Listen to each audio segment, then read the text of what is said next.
Okay. Remember the meeting is being recorded, and as long Then, as you get good. if it's being recorded, I would like to call this meeting of the Greater Hill District Neighborhood Reinvestment Fund Advisory Board to order. As a reminder, as always, this meeting is indeed being recorded. So please mute yourself if you are not speaking. If you would like to ask a question or give a comment, please use the raise your hand function. We ask that you turn on your cameras so that your name appears when you speak. Please feel to cover the camera on your device if you wish not to appear on the screen. And with that, I want to go into roll call. Kurt, will you take the roll? Yes. So is a representative of District 6 present? Present. Is a representative of the Hill CDC present? Thank you. Remember, you were muted, but I wanted to note that you're Present. present. Thank you very much. Is a representative of the Hill District Federal Credit Union present? Is a representative of the Hill District Consensus Group present? Present. Thanks, Britt. Is a representative of Wesley Center AME Zion Church present?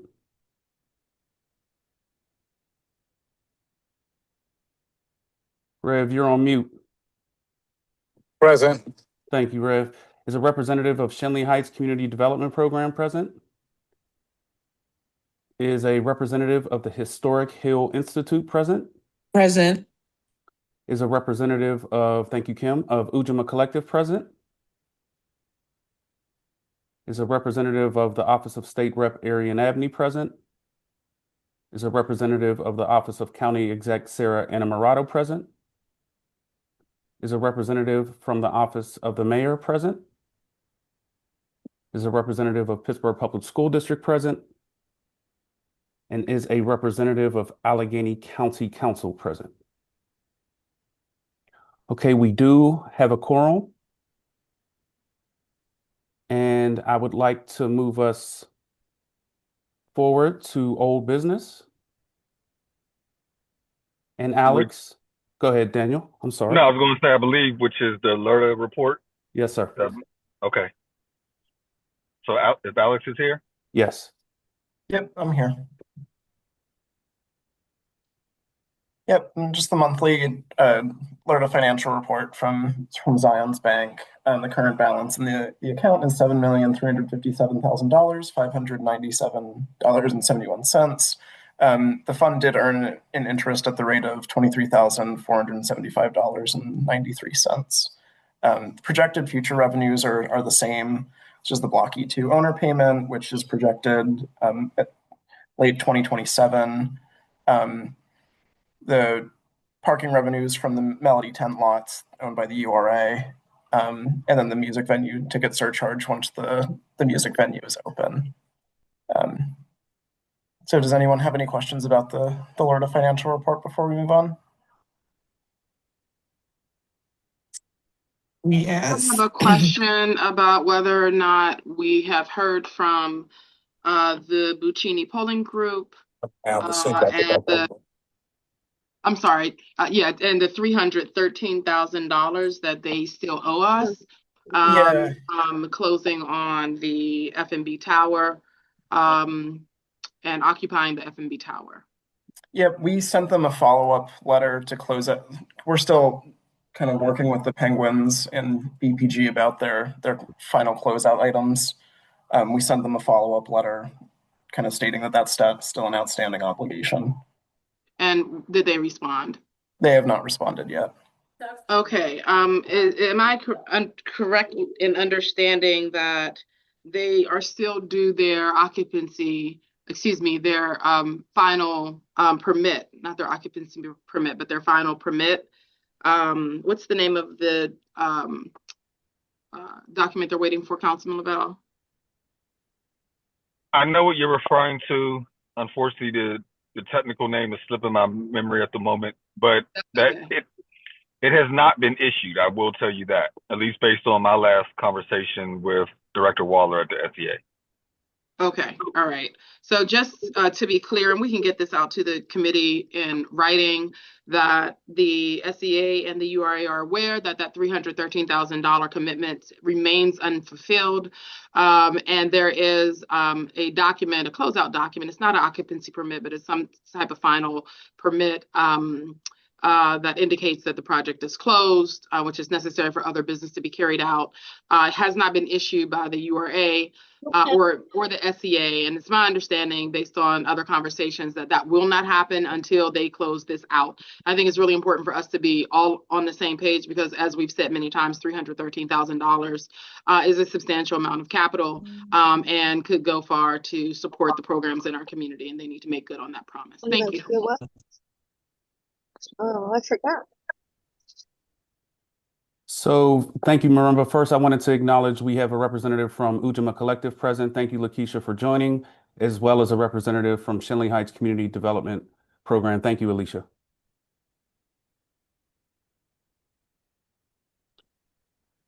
Any, Go ahead, Councilman. I just had one question because I believe I had potentially talked to Julia about some of this maybe coming down the pike soon. The parking revenues, Alex, is there any insight you can give us on the revenues and when they may be added to the LRTA? And pardon me if I misunderstood, but I thought that that may be coming sooner than later, and I didn't know if you had any details related to that.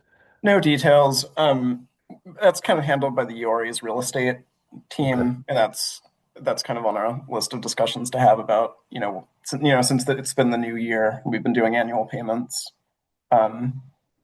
how and when we want to deposit that. So no updates, but it's on our list of things to follow up internally about. Okay.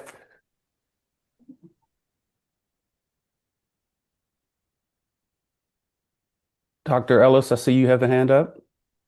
Yeah, so one, I wanted to address the BPG point because I brought it up at, I don't know if it wasn't the last meeting, but the meeting before, and I told you all that there is a misunderstanding.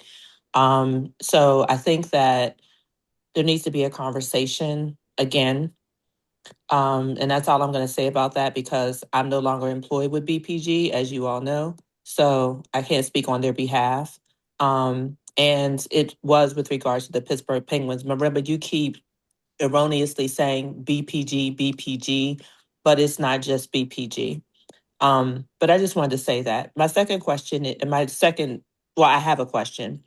The interest earned, that's $23,000, is that as of December and from the beginning of the fund, or is that just what we made in December? That's just what was accrued in December. Oh, okay, great. All right. Well, thank you very much. I have one quick question, if I can. In reference to the outstanding funds that's owed us, we're not receiving not only those funds nor the interest on that almost $400,000. So I would love for us to follow up with some letter of when is this going to happen? Because we probably could have earned, quite a bit of dollars on just the interest on top with the interest of that $364,000. I'd like to ask the URA just to clarify who exactly, it's my understanding, Councilman, that that request did go to the Buccini Polling Group. I think transparency is really important here, and I do not want to belabor the point, but I do think clarity and transparency, both for our committee as well as the public, is important. It's my understanding that it is wholly the Buccini Polling Group. Do you have a different understanding, Councilman and URA, since you are the technical, specifically the URA holders of the contract, and Councilman, since you were the one who facilitated that conversation and closed it out? that is correct. Notification has been sent to Buccini Polling Group. That was a commitment that was made. Chris Buccini specifically made it to me. And the URA has sent a recent follow-up letter requesting that payment be made. Exclusively to the Buccini Polling Group did that letter go to, or did it go to the Lower Hill Development team more broadly, or did it just go to the Buccini Polling Group? That's a good question. I do have a copy of the letter somewhere. I'd have to pull it up, but I believe it was primarily addressed to BPG. There may have been Lower Hill Working Group, maybe Penguins copied on it, but I believe it was addressed to BPG. Yeah, the Okay. recent letter that we sent was actually to Fenway Sports Group, since they're part of the partnership deal on the Block G1 building. Okay, so it went to Fenway and the Buccini Polling Group? Yeah. Okay, excellent. Thank you. And so let me just add something here. Councilman Lavelle, I'm very aware of the handshake agreement. It was But written, can, it was yeah, written email and provided to yes, the committee. yeah, excuse me. I'm saying to him that I'm very well aware of the handshake agreement, and that's correct.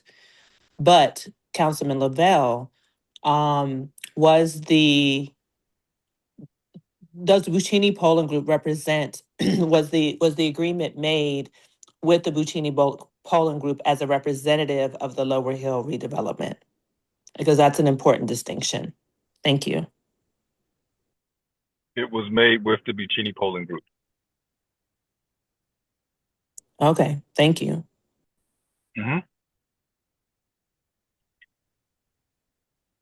Any further questions for Alex?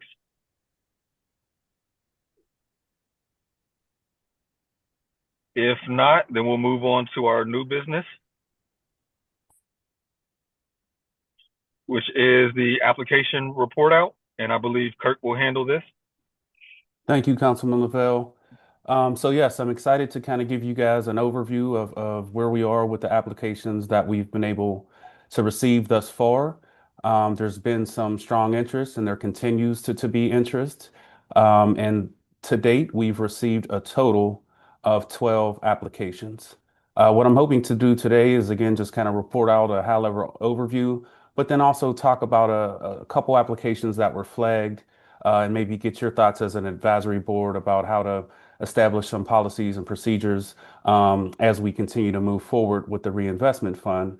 And then ideally be able to move us towards getting the applications that are in and complete scored so we can ideally start approving some of our applications starting next month.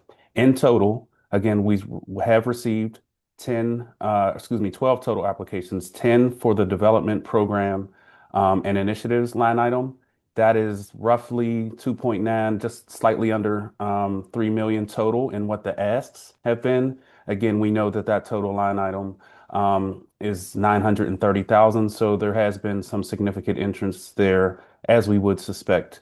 To date, there are only 2 complete Children, Youth, and Education Initiative applications. However, I expect over the next few weeks for several more to come in as I've been meeting with folks and fielding some inquiries. Similarly, with workforce development, I know that there will be some coming in as soon as the end of this week. But right now, our applications have been really heavily focused on development program initiatives. As we talked about in our December meeting, we want to have as strong and professional and thorough as a process as possible with the reinvestment fund. And so that does include, upon receipt of applications, being able to comb through them and make sure that they are complete, provide any technical assistance if any is needed, to reach out if there are any issues with the completeness of applications.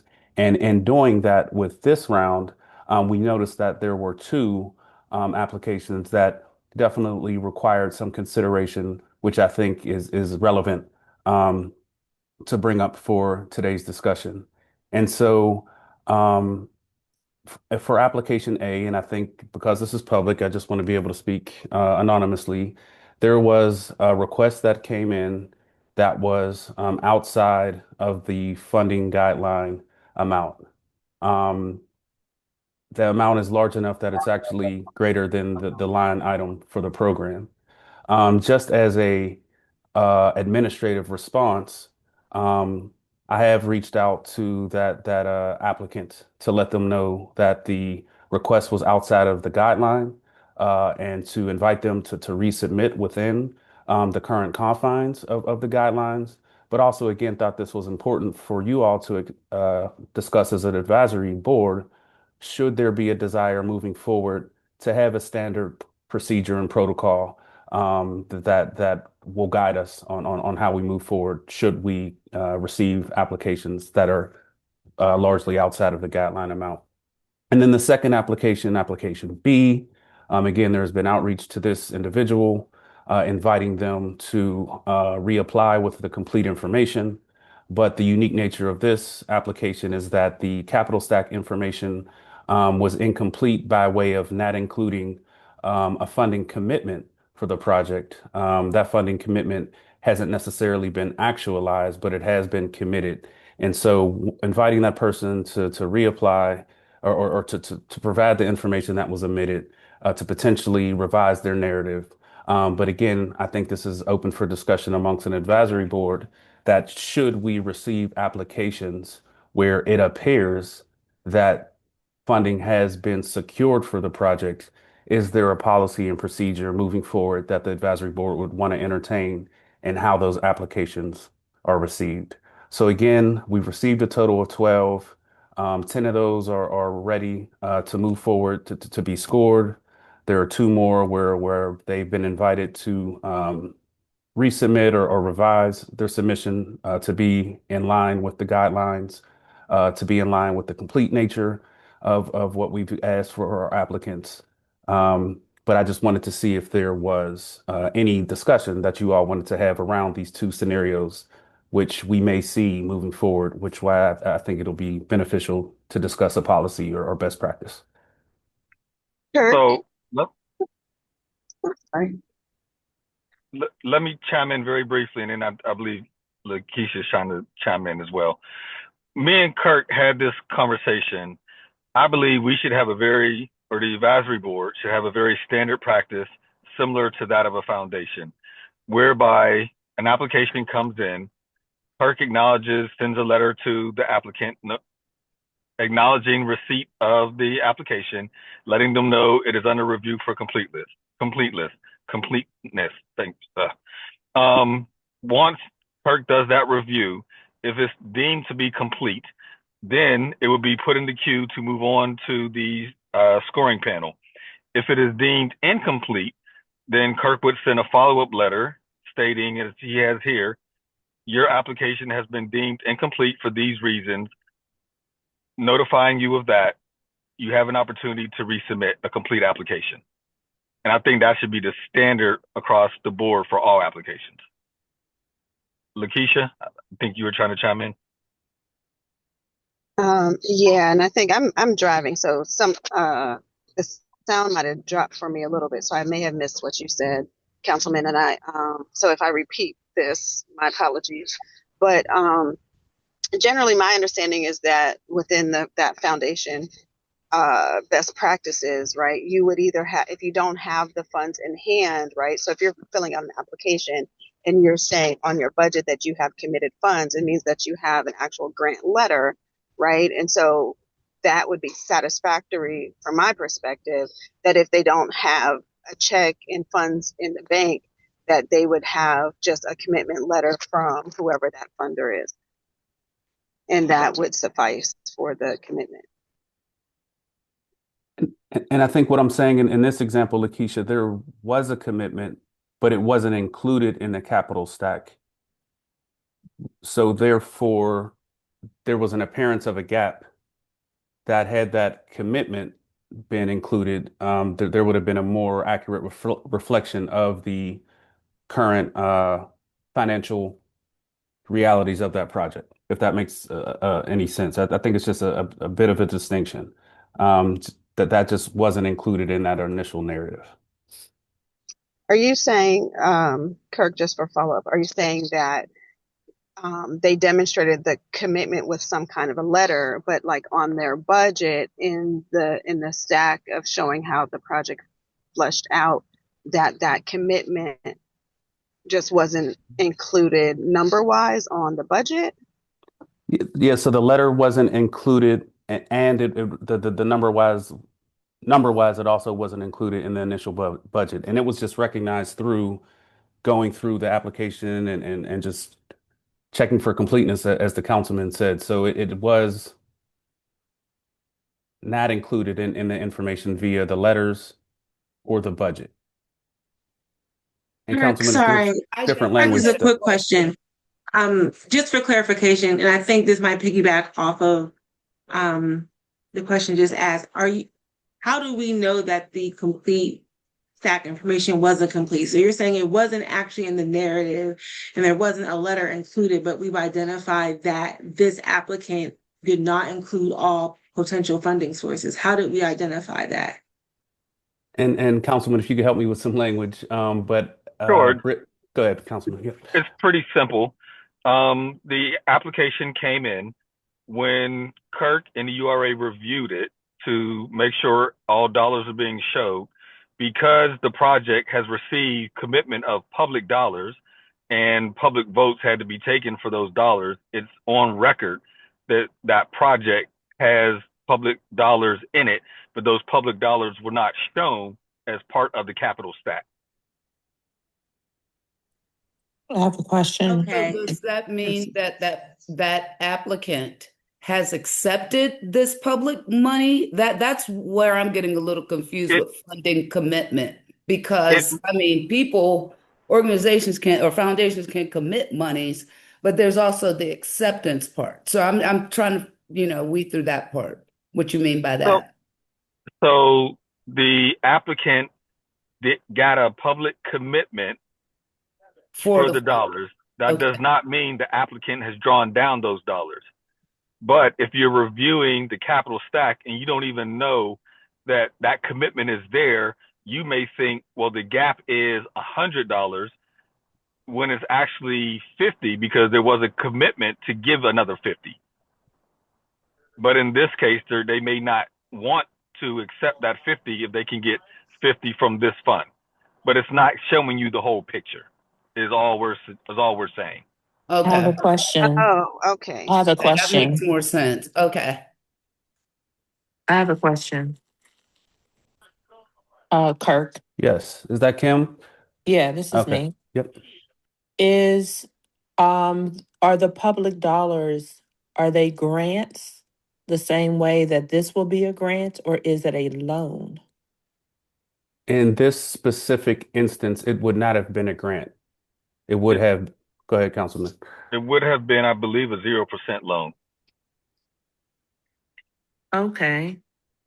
So in some ways, this is inappropriate, everybody, because you're trying to judge how somebody spends or presents their capital stack. You have someone who has received public dollars, I'm sorry, let me be specific. You have someone who has received a commitment letter of public dollars. You said that that person has not accepted those dollars. And now we're finding out that those dollars are a loan and they are applying through this fund for a grant. When we talk about Black people, Black wealth, real estate acquisition, because this is development, why would this be an issue? And why would their application be turned away because they did not include monies that they did not accept? And like you're asking somebody to choose between a grant versus a loan and then telling them that their application is incomplete? No, Kim, that's actually not the case. Okay, tell me. We're not asking them to choose one way or the other. That's ultimately, in many respects, going to be up to this committee. However, what you would be granting are still public dollars. There is no instance where public dollars are being pledged to any development where that development does not have to show the entire capital stack. Whether they draw down those dollars or not, they have to show it. Just a quick question. So is that built into our process when reviewing all applications, or in particularly just applications related to development? Like, is that a barometer? Is that like something we spelled out so there's a consistency across the board and fairness in saying, like, we've taken every application and bumped it up against any potential public funding source that may have pledged dollars to that project? Just making sure that that's a part of it. Okay. So would that applicant have passed this criteria here, you're talking about Kirk, if they would have stated that they got a commitment, but they don't want to accept it or did not accept it, would that make a difference in whether you would flag it or not? Yes, that would be the difference. Okay, so basically this candidate or applicant just has to Yeah. include it Right. and then state that they will not accept that, correct?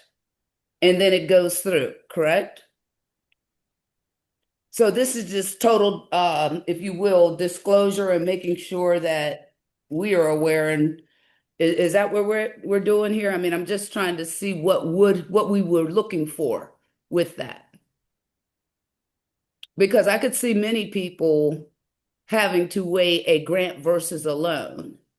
And obviously a grant is going to be better than a loan. Granted, that is an awesome loan at 0%. That's pretty good. And I recognize public dollars in both cases, but I'm just trying to just figure out what would have been needed on this application for it to go through. If they would have just said, hey, we have this commitment, I will not accept that commitment, or I don't want that commitment. Would that have been enough to get it through? Okay. So in Yes, essence, we're it's sending simply this a matter application of back. Okay. it's a matter of disclosure. Right. In their narrative, they could say, and I'm making this part up at this point, they could say, I have a loan from a bank. They could show a loan from a bank in their capital stack. They could show a public loan in their capital stack. They could show the private dollars. And then they could say, I'm applying to this because if I receive this, I would not like to draw down a portion of the loan from the bank, therefore putting me less in likely of debt, right? And this committee could then say, we respect that. To Kim's earlier point, that's important for our community. That's important for a Black developer. Right. And that's a decision that's made, but it's being disclosed. Okay, that's cool. I just wanted to know what the applicant now has to do and what we are exactly requiring of them. Will we require a statement of what they plan to do with those dollars? Like, in other words, they disclose it. Are they required at the time of disclosure to say that they accept or will be drawing down those dollars? And will we require that as a contingency to approve an application? I'm just trying to understand, I understand the disclosure part, but I'm also trying to think from an applicant standpoint, having to make a decision while trying to, apply for different funding sources and diversifying that whole situation. And then are we making it a requirement for them to make that decision at this stage without, I just wonder if that's considered fair and what we're expecting from that. No, that's not what this body is doing. This body is not saying to said applicant, you have to make a decision prior to applying here. This body is, in my opinion, is simply saying we need to understand the full capital stack because these are supposed to be last dollars in. Okay, so I guess the question I'm asking, do they have to state in some kind of narrative that they plan not to draw down, or is it just simple enough for them to disclose that they have this potential funding source? That is up to them. They have to disclose, they have to show the various levels of funding. In my experience, however, when people apply for dollars, they will often include a narrative. And I'm saying the person could, if they so wanted to, put in their narrative, here's why I'm applying for these dollars. Because I prefer not to have a high interest loan. Right. As an example. Yeah. And I guess my question was just stemming from making sure I understand how we're leveraging the information. And if they don't, like say they include the narrative, but the narrative doesn't speak specifically to what they plan to do with all the sources or the funding sources in their capital stack, are we requiring knowledge of what, in other words, we get this information, we see that they have this funding source that they have access to. The narrative doesn't explicitly state that they are not going to draw down from it if they're approved for this. Are we, when we're making a decision, how are we weighing that out? And do we have to consider we will grant you this grant or this loan if you also match with that particular funding source? Or are we just simply, gonna make the decision. Like, I'm just trying to make sure I know my due diligence of how to weigh it out and why am I considering that information so I can make sure I'm making an equitable and fair decision. And I think So I'm sorry, I'm a little confused. I think there's one thing a step that we're also missing. The complete application is necessary so that when it goes to the review committee, that they have all the information to score it appropriately, and then make recommendation to this body of here's how they scored. Thus, here's what you all then make a decision based upon. But if they don't have complete information, they can't do the scoring appropriately. Um, Dr. Ellis? yeah. This is problematic. This is problematic because we have gone from a committee of, well, I guess, I don't know, are we 5 or 6? Down to 2 people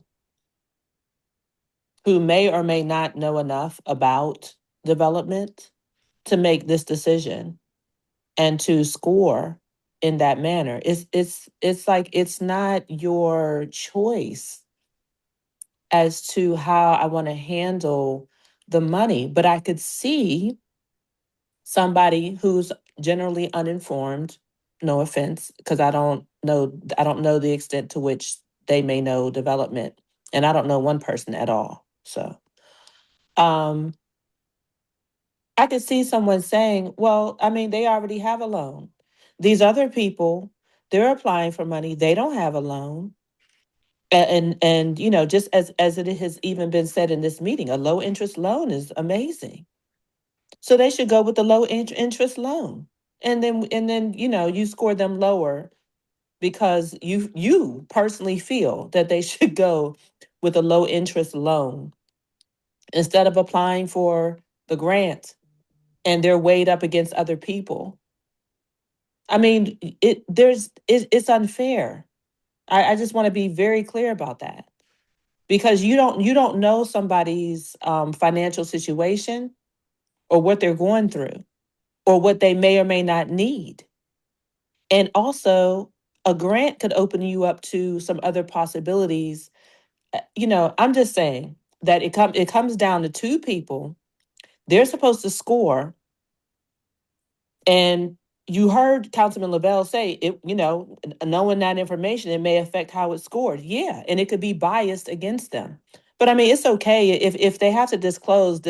But we should be very clear about this committee, and we should be informing the 2 people that we asked to score that that they should not be allowed to hold any bias or anything against anybody that has a loan or a grant or they're applying. Okay. You don't know what they've done to acquire those things, and you can't hold a bias that cannot be used to score them lower than anybody else.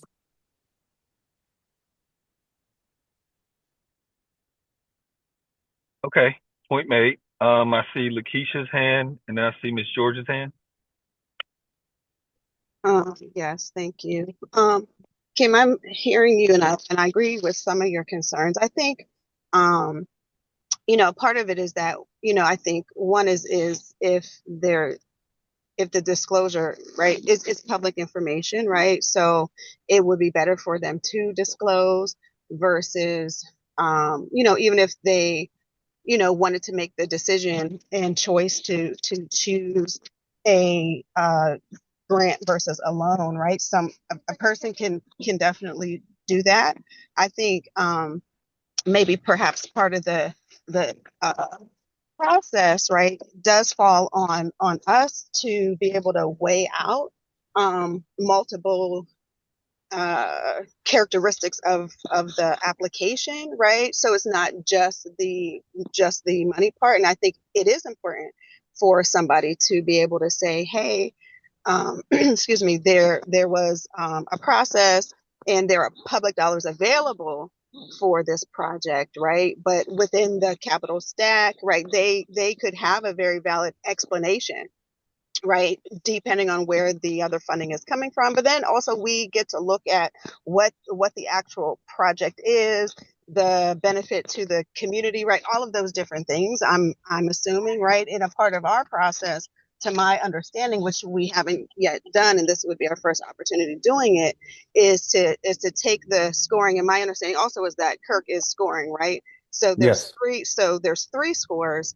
And then we get to review it and of course base it upon the plan guidelines and other factors, right, that we're using to determine how to best use these dollars. So I think that we have to hold all of these things at the same time, and I think that we need to go through the process to be able to do that. But yes, I feel like, Kirk, you should respond, right, in the same way that you would respond to any other applicant and say, hey, this application is incomplete because this is public information. We wouldn't want you to go out here without that, right? Because it could go either way. But then give them the opportunity to respond with that information. And if they give you a different feedback that's different than, okay, we'll go ahead and include it, right? But I think that conversation can work itself out and they can decide to resubmit the application with that information, or they can decide that this isn't the best place to get the funding from. Right.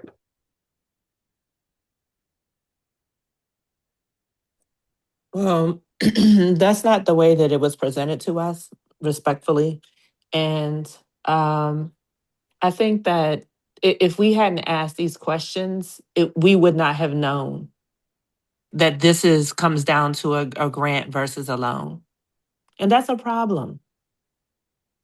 Like, we keep talking about transparency, and just keep this in mind when we actually come to, we decide to vote and things like that. But we need to be transparent.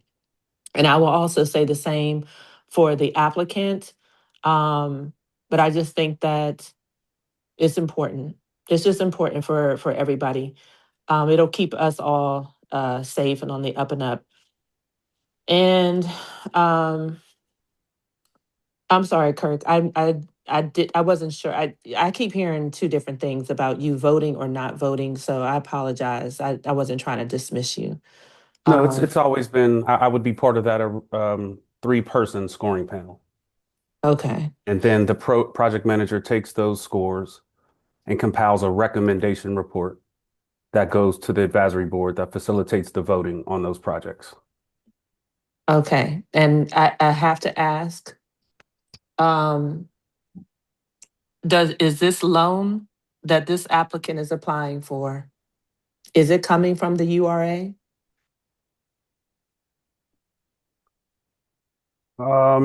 Councilman, I'm not sure.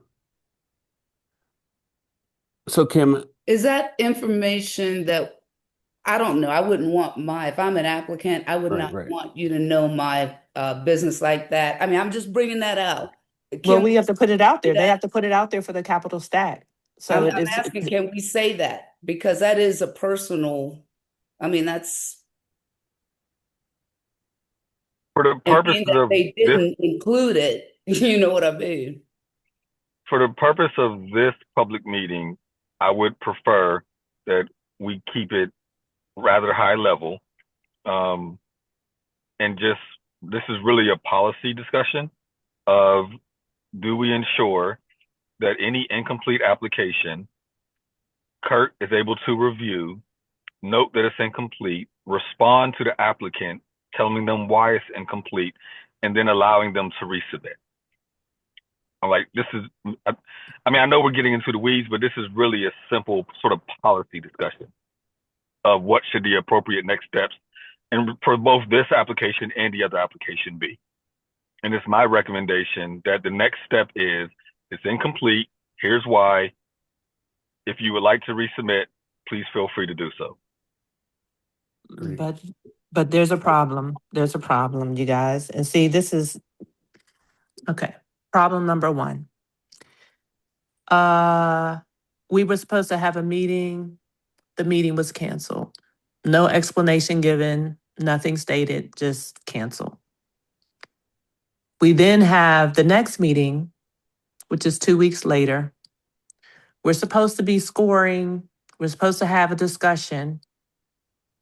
We end up having a discussion about the discussion to the point where we've all, I mean, I know for a fact, right, that at least half of the members of this committee were at least 2 other community meetings and know about the urgency and the expectation and the desire, if you will, for something big to happen that will affect the entire community, and that's the grocery store.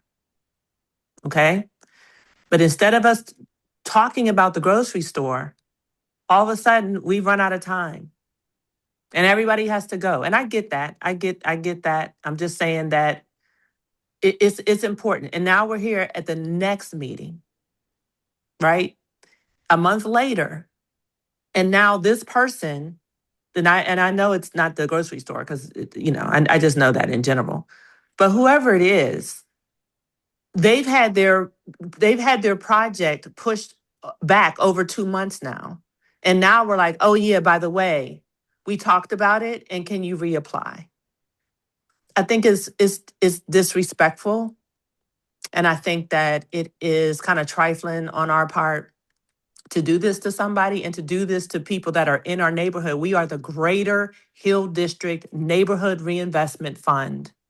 We're supposed to be operating better than this, and we're not. And I really want us to do better. I land. Just quick question for the sake of, because I hear what you're saying, Councilman Lavelle, when you mentioned policy. Are we able to call out a place in our policy where it shows exactly what measures we take when assessing the application? And I'm just thinking from, again, an equitable standpoint. If an applicant were to come back and maybe be taken aback if we're asking for all funding sources, does it explicitly outline in the application what we measure it against so that everyone knows, like, so that it's disclosed, like we're expecting you to report out because we have access to all of these, like, to knowledge of the public dollars that you could potentially receive. Like, I just want to make sure that it's clear and that it's consistent and that it's something we can point to, so it doesn't seem like maybe it's a targeted approach, but more of a, hey, we had this outline, this was actually disclosed, this is why we're expecting for it to be included, because all applications are bumped against this particular source and we have it outlined here. So when you sign this, you've acknowledged that you are aware that we were expecting this. Like, is that in our application somewhere specifically? Councilman, I wanted to take this. So, Britt, yes, it is in the application that applicants have to fill out. There is very clear language around detailing all committed funding sources, et cetera. And then at the end of the application, there is a verification. Pardon me, Britt, the verbiage, but it's a authorization, a verification that this information submitted is correct.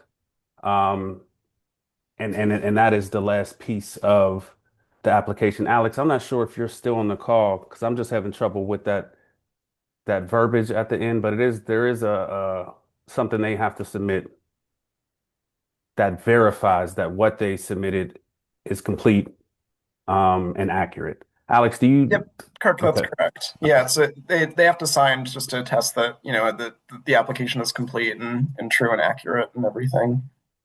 So yeah, Kirk, you're spot on there. Okay.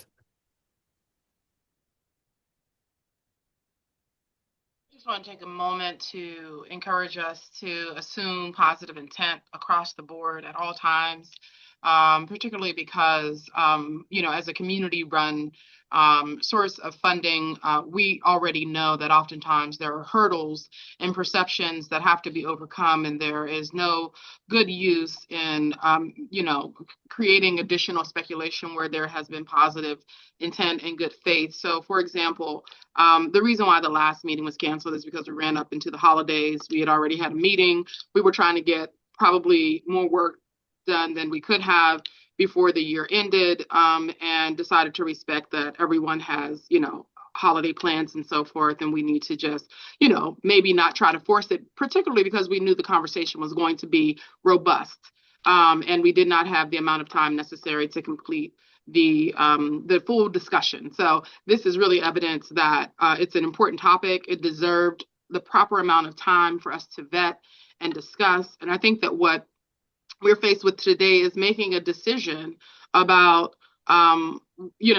whether or not how Kirk has responded should be our standard practice. That is the decision we're making. He has brought a policy question to the advisory board, and it is our responsibility to give clear direction by way of a vote on whether or not we support this practice or whether or not we want to change the practice. So in this particular instance, the question on the table is, are you in agreement that I'm going to stick with the first example that we've been discussing, and then I'm going to go to the next example, that if a person submits an application and that their capital stack, the budget that they submit, does not have all of the sources that are available to us as a committee through the public domain, that the policy should be to return that application, not to deny, to return that application to the applicant and say, please complete your capital stack as a part of your application, as it is we are in receipt of information because it is in the public domain that you received, I don't know, $50 to $1 million from this public source. So that is the question on the table right now. And I'd like to move to vote on that particular question.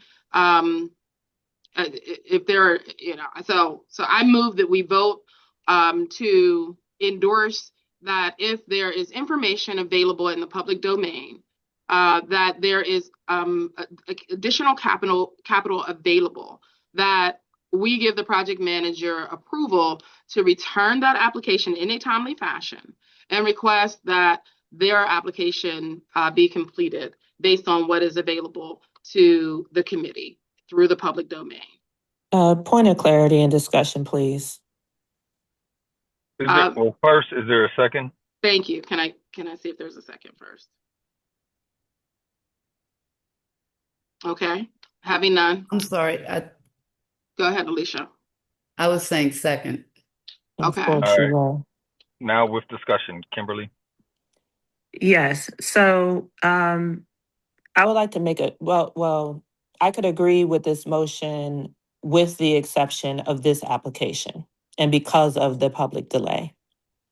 I have another question is, are we voting today on any of the projects? No. We're not voting on any of the projects. We're voting on a policy procedure, and we're voting on moving the 10 complete applications to the scoring review committee. And that vote we just took was not saying that application is rejected. Not at all. It is saying that that person has to just disclose it. That's just a simple narrative. And I know I have to do that with all the applications I have to fill out. That's not different than most. So, I mean, it never means that, or should never mean that application is going to be rejected. In other words, Kirk has the authority or whatever to go back and say, this is what needs to be done. And it goes really back to when we were talking about what we were going to set this up for. Is this a last ditch effort fund? Or are we going to look at it from a perspective of, if people have other sources, do we really have this kind of money to continue to give? So, I mean, this isn't a rejection at all. This is just disclose it and call it a day and then let it go through the process. If this were simply we're rejecting the application, that I'd feel different about. But we're being open and fair about it and saying, hey, look, you have to disclose this and call it a day.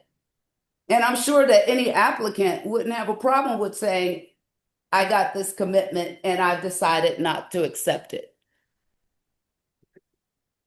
Well, Is there any more discussion to be had on this topic? yeah, so Alicia actually just spoke immediately after me and I wasn't finished. And it's okay. I Oh, mean, I'm sorry. I thought you were finished. no, it's fine. It's the nature of Okay, sorry discussion. about that. No, it's all good. It's all good. I do think that um it is a problem if this was a URA loan.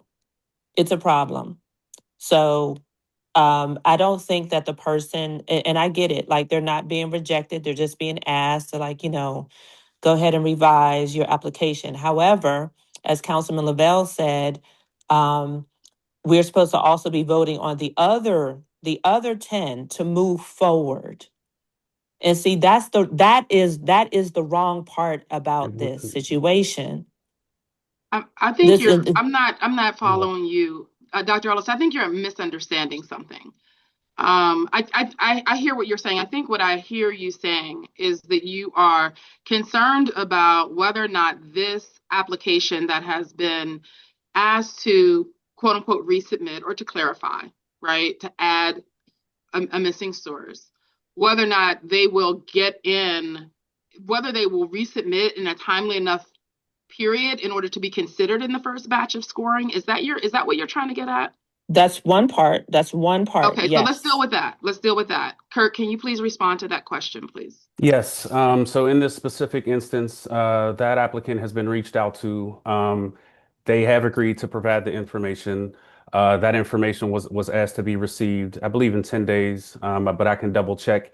There will be ample time once that application includes the requested information for that application to also be sent to the scoring panel. So the intent and the purpose is to make sure that they are able to get the information so that they are absolutely considered in this first round.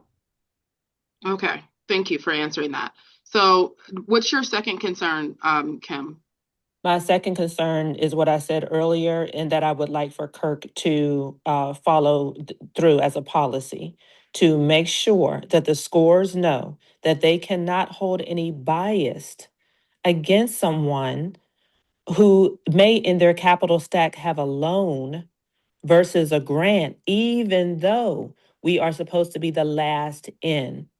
Because it can be perceived that why should we give you our last in money when you already have a loan, a zero interest loan, as a part of your capital stack? And there's an obvious reason.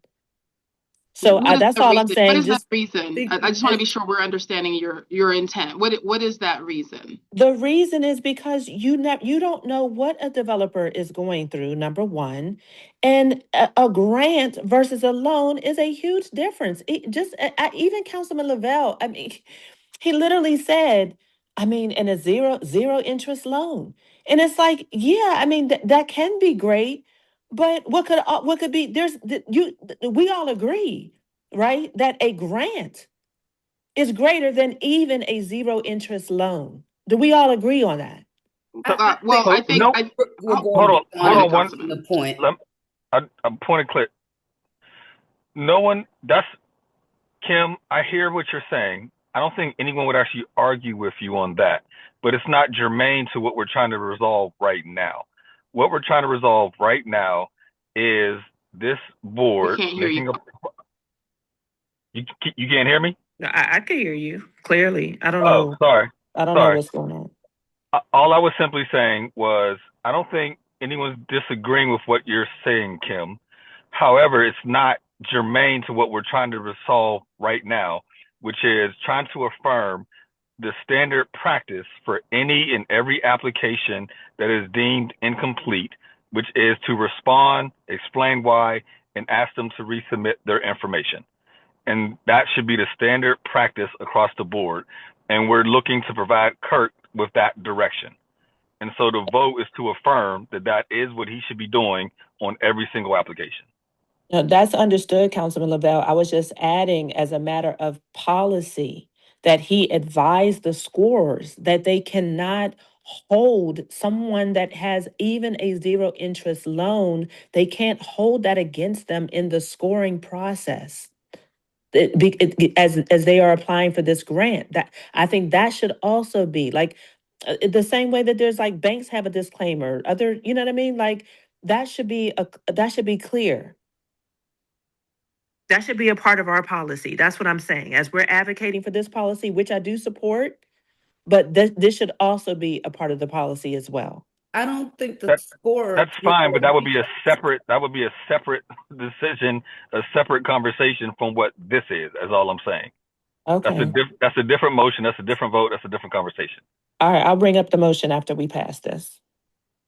Okay. Any? Is there any additional conversation? Go ahead, Councilman, please. I second it, Marimba, or All right. Councilman. So Vote, Councilman. all those in favor say aye. Aye. Aye. Are there any opposed? The motion is approved.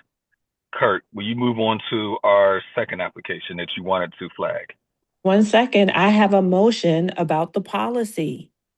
Remember, I said I have an addendum. You all said it's separate, so let me bring it up. I make a motion that Kirk inform the scores that they cannot hold any biases over anybody that has a loan while they are applying for this grant. Well, can I get a second? I just don't think that's really necessary due to the matrix that they have. Yeah, I mean, I was don't gonna think it ask needs if I to could be get, a policy.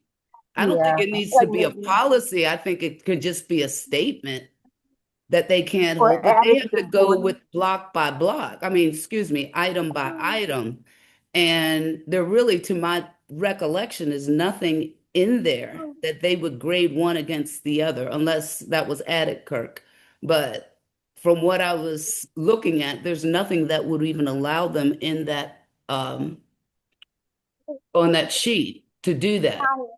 So let's just make it a matter of written policy. That's all I'm saying. There's not a second to So this motion at this time. Is anybody going to second my motion? Well, I just have a point of clarification. Are you saying that we need to add to the scoring matrix verbiage about considering the financial viability or the capital stack of a project, so that could be guidance for the score, as opposed to actually being policy language? Like, I guess that's where I would get clarification from, to be able to. Yeah, I'm fine adding it as a part of the application. I just think that in Well, the no, the scoring matrix, like as a guide. yes, For the because their scores, right? Right. We're not privy to their scoring mechanism. It's two I people can second plus the Kirk. motion if we're just saying we're going to add verbiage and language to help guide the score, like as a part of the rubric, to be able to assess. I want to interject really quickly. Sorry. The scoring rubric has again been presented in committee, presented in totality to this advisory board, has also been included in the documents that were sent to the URA board when they approved the guidelines, and also were just resent out before the end of the year, based off of requests in our meeting in December. So that scoring rubric is uniform. It's been communicated clearly. There has been no changes to it, and there is no, secrecy to what tools the scoring panelists are using. They are using that exact tool that has been vetted and approved. Okay, and Kirk, I don't have the scoring matrix in front of me. I do apologize.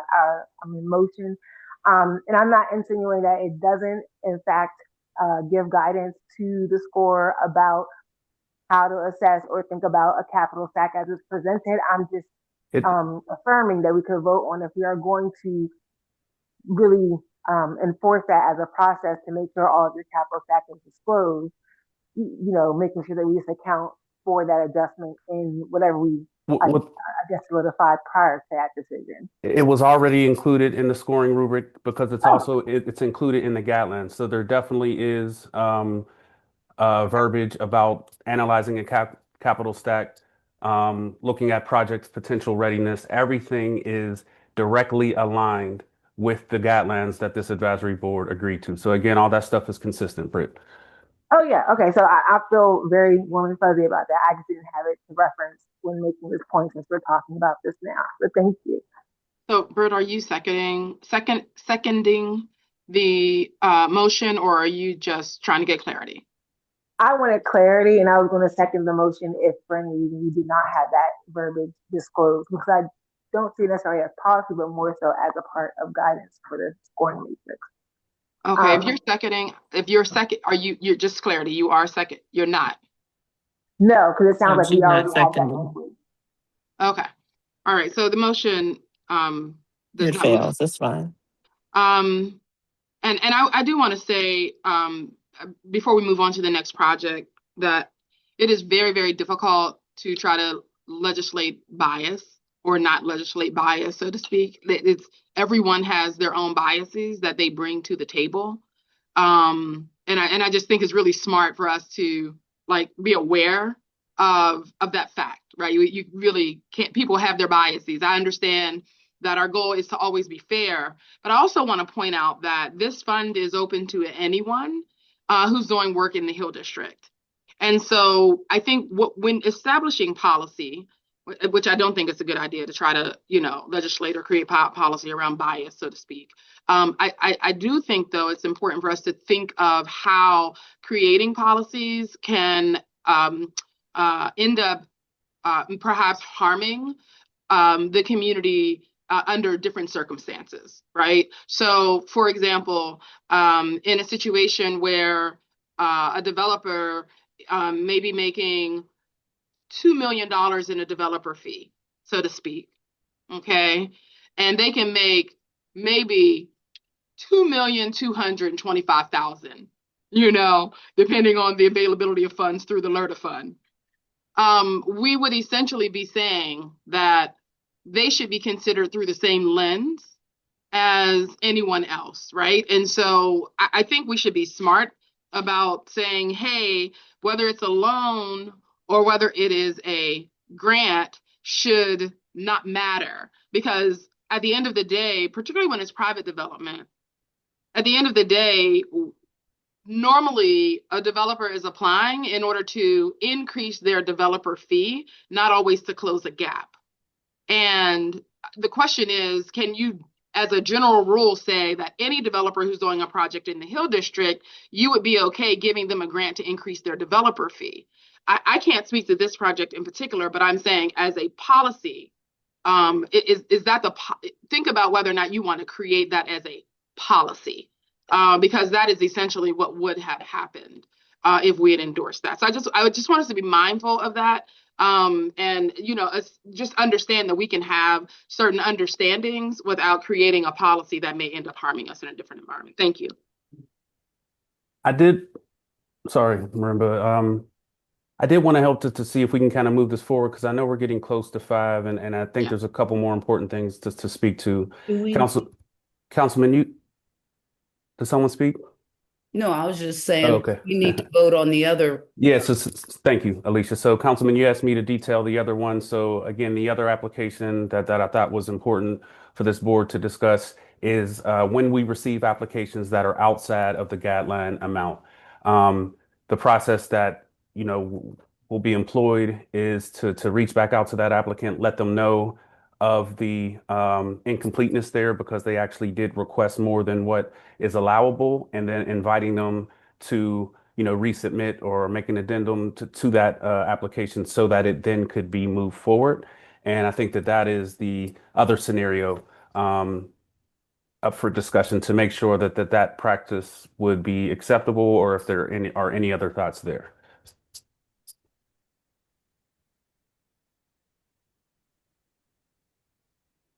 In my opinion, Kirk, I think similar to the other, if the guideline says up to X amount, and what they ask for is twice, 3, 4 times, whatever the number is, that amount, then you should say to them, here's what the guidelines state. Would you like to reapply under this amount? They may say yes, they may say no, but give them that right, give them that opportunity. Right. And that should be the standard practice. Yep. Okay. And then the specific instance, again, to make sure that outreach is done, that they have time to get that in, should they choose to do so that they will be evaluated in this first round of scoring. Again, that is the intent, to make sure that they are part of that first round of scoring. So I think that we're all clear that we're talking about the grocery store, and I think that we should just talk about it. No, this is for the project manager having the authority to ask them to resubmit. No, but my point, And also, Kim, Alicia, Kim, we had we're actually not Kim, sure. Kim, Like, we had I don't previously know that that's agreed. what it is. we are, We had because previously agreed that we were not going to compromise the confidentiality of our applicants because that could imperil their project in some ways. We had previously agreed about that as a committee.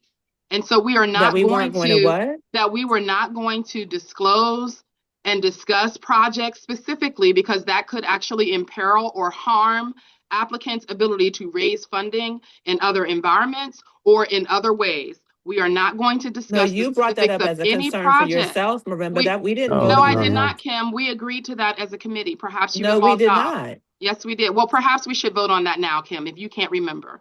Yeah, I guess so. But the Yeah, fact of the matter you cannot is, remember. You're not remembering that we had agreed that we were not going to discuss specific projects because that can actually harm applicants in our community. no, it was an issue up for debate and discussion, and we never finished it. Remember, Alicia We're said not she going to had to discuss a leave. project. I'm sorry, No, Kim. We are no. not going to discuss a project specifically in the public domain dealing with a grant application. We are not going to do that.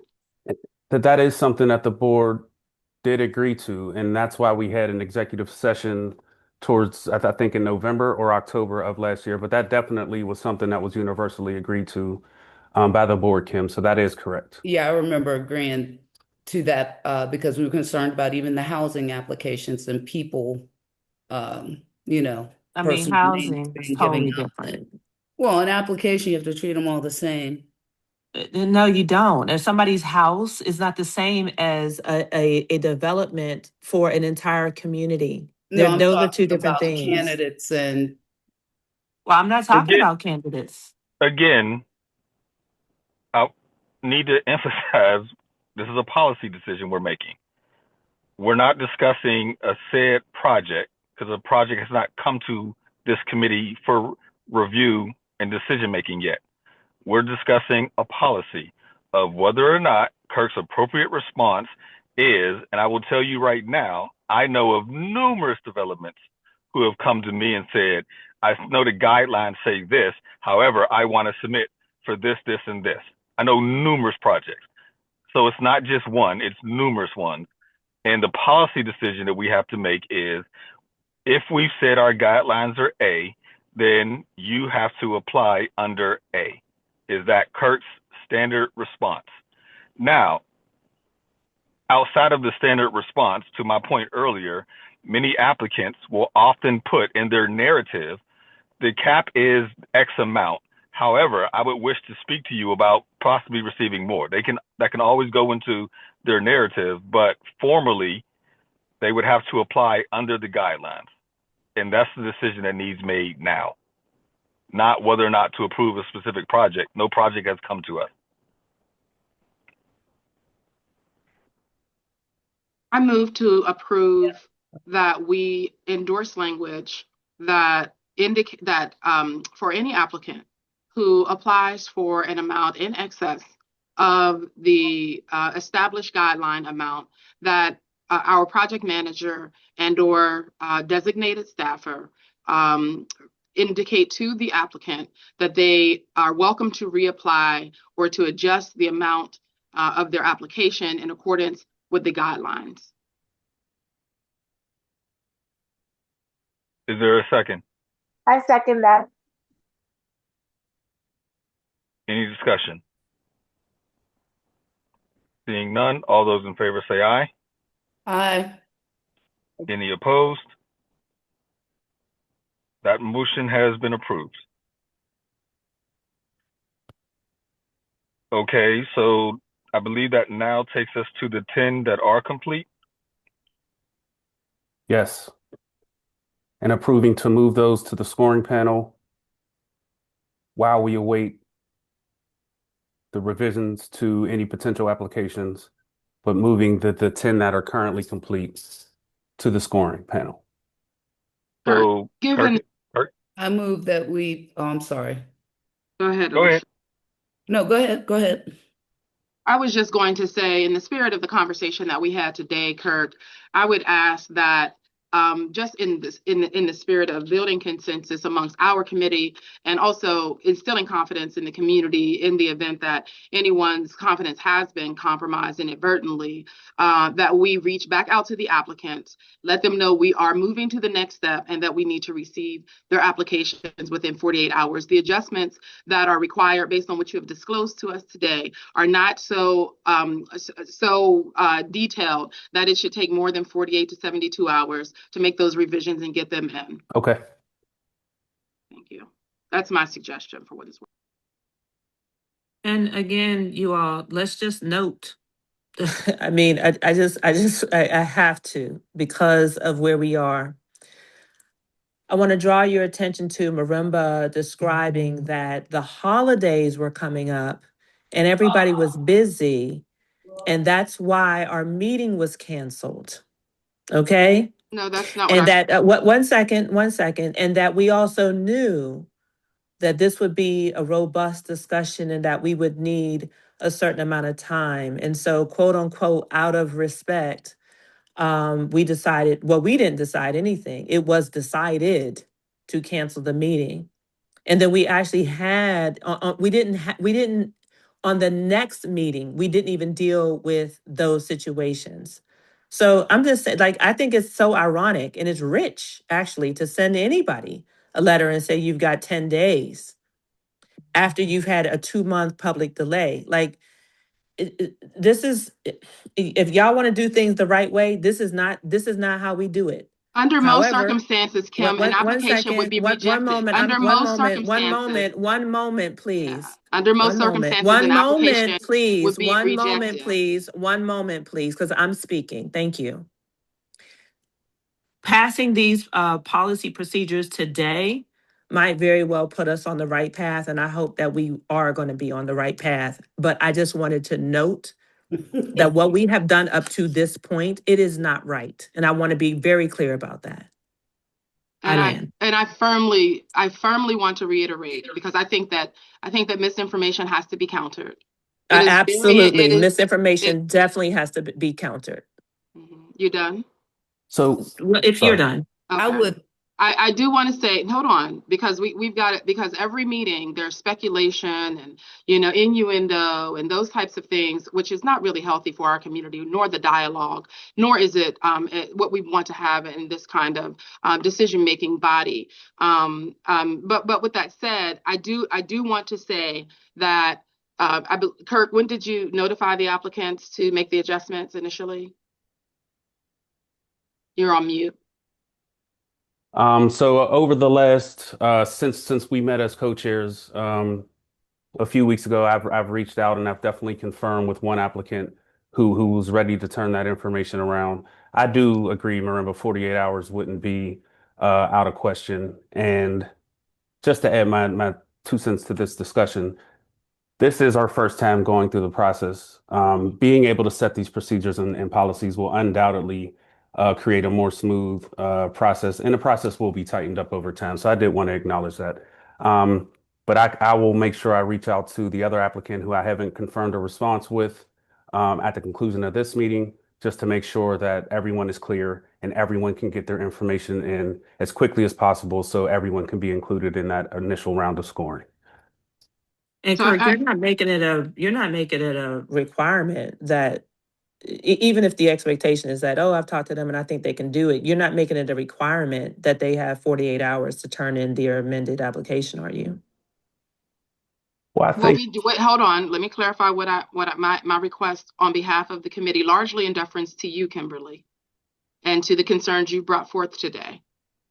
One of the issues that you put on the table was that you were concerned that any given applicant who received a kickback application in this round, I'm going to be specific to this round, at this moment, given these two situations, that somehow they would be handicapped in the scoring process because the other applications were moving forward. And so in deference to your request and your concerns, I am asking that Kirk reach out secure the revision so that that application can go to the scores simultaneously.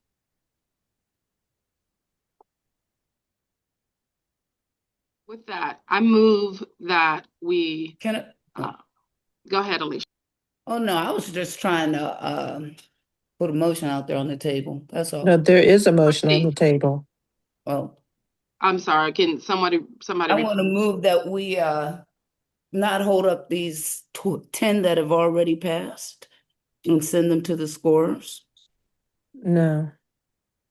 So Is the there a motion that second? was on the table was, hold on, the motion that was on the table previously, just to clarify, was that we reach out to the applicants, any applicants who were asked to clarify their application, and to give them, I don't know if I said 48 or 72 hours to get their submission in order so that their application could go to the scorers at the same time that the current batch of applications are going. And I was asking for a second on that motion.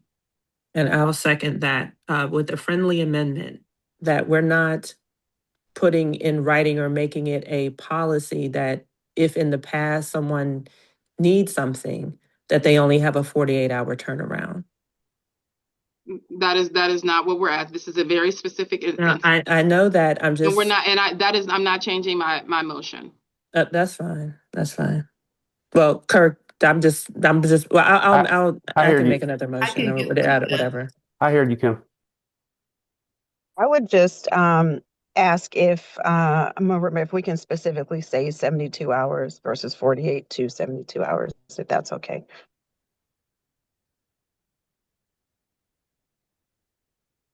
Well, I mean, apparently this is that as long as it's not a matter of policy moving forward, I'm totally fine with it. But I get that Kirk, I mean, he said that he spoke to those applicants and they said, oh yeah, I can get it in. So I'm fine with that. But everybody may not be able to do that. And you just never know what people's situations are. That's all I'm saying. So it was motioned, it was second. All those in favor say aye. Aye. Aye. Any opposed? Kirk will follow up with them to ask that they please try to have their information back within 72 hours so it can be sent over with the other applicants that we have not voted to send over yet. So with that being said, Kirk did review the other 10 applicants, deemed them to be fully completed, and would like to move them to the scoring panel. Is there a motion for him to be able to do so? Well, I thought that the last motion was that they are all going over to the scoring panel with the two applicants to have who will then have completed. The last motion was for the two to have their information provided within 72 hours. No, so that it was also. I'm sorry. So go ahead. that it could move over with the other applicants, but we did not vote to move the other applicants. Okay. So is there a motion to move the other 10 applicants? I move to move the other applications over to the scoring committee on January 20th at 5 p.m. I second that. Any discussion? Seeing none, all those in favor say aye. Aye. Aye. Any opposed? All applicants will be submitted on January 20th at 5 p.m. to the scoring review committee. That moves us on to a discussion about the timeline of scoring the applications. Kurt, you're on mute. So clearly, there's a change here just because of the motion that just passed, but all applications will be sent to the scoring panel for scoring on January 20th, at 5 p.m. The advisory board to vote on recommended applications in our February meeting, and I'll get to a meeting schedule in a moment. And what I am prepared to present in a few seconds is just a monthly meeting schedule through the end of May 2026. Again, guys, sometimes, and I want to apologize for times where we have to move meetings around and schedule last minute. I know that's not ideal, and hopefully we'll be able to avoid that as we move through the first 2 quarters of 2026. And so working with the co-chairs. So hold on, But Kirk. Go yes, back. I just want everyone to be clear about what you're presenting. Is that applications will be submitted on the 20th. yep, Beginning on the 21st, the scoring panel will do their work right, and have their work completed so that we can have discussion in our February meeting. correct. And that February meeting will be discussion where actually votes will be occurring. Okay. Does anyone have a question about that? It's pretty straight clear. I just want to give them a chance to ask you a question if they have one. Cool. All right. If not, let's go to the dates. Yep. And then so Marimba and Councilman, I was able to work with your respective offices to get these next 4 dates ironed out. Um, Again, there's some fluctuation in time, but we do go back to a 3:30 to 5 schedule for April and May. But our next February meeting, advisory meeting will be the 26th of February at 1, March 19th at 12, April 14th at 3:30, and May 21st at 3:30. Again, this is in an effort to ensure that these are proactively set on our calendars, but also an acknowledgement that that wasn't always the case last year, and it's just something I'm really focused on improving. So just so you guys have a understanding of how this is going to flow. And again, each of these meetings are set in a manner where once the advisory board makes affirmative votes, that these dates are set in enough lead time to ensure that the URA then can follow with the formality vote following the URA's vote. So these are those 4 dates, and I will put these on the calendar for everyone sometime tomorrow before we get out of the week. And Councilman, if I'm able to move, I know we're getting up on time, and I'm sure we have, um, you know, Yep. okay. All right. I wanted to be able to get to just one last piece. I know we all got limited time, and I probably have a hard stop at 5:30, but let's just see where this discussion takes us. And this is an update related to the voting process. In our meeting that we had at the end of December, this issue became elevated as highly important to the advisory board, which is why a lot of our discussion was focused on this, and we didn't get to some of those action items. And so early in 2026, I wanted to follow up. I followed up the very next day with an email to this advisory board, and also have been working to just get some clarity. And so I've worked with Alex, who I think had a hard stop at 4:30, just to really dig into the legal components of the reinvestment funds policies and procedures as they relate to voting. And so there are two instances in which voting can occur. One is at a duly called public meeting with at least a majority of the voting membership present, and then the affirmative vote of majority of a quorum, again, in a public setting. But then also, two, outside of a public meeting, that voting can occur, such as by email, as long as 2/3 of the voting membership gives an affirmative vote in writing, and those votes are recorded in minutes of the meeting. And so after sending that meeting on December 23rd, excuse me, that email on December 23rd, restating what we talked about on December 22nd, providing the requested information to all of the advisory board members, there clearly was a desire to ensure that the board is able to make votes in a way that protects and honors relationships within the community, but that also adheres to what is written in the current policies and procedures. And so what we've arrived at, and co-chairs, I'm just waiting on approval from leadership at the URA, but legal agreed to this, is that as the advisory board requested, the deliberation can happen in a private session. A vote can occur in a private session, but that vote needs to be memorialized by way of an email.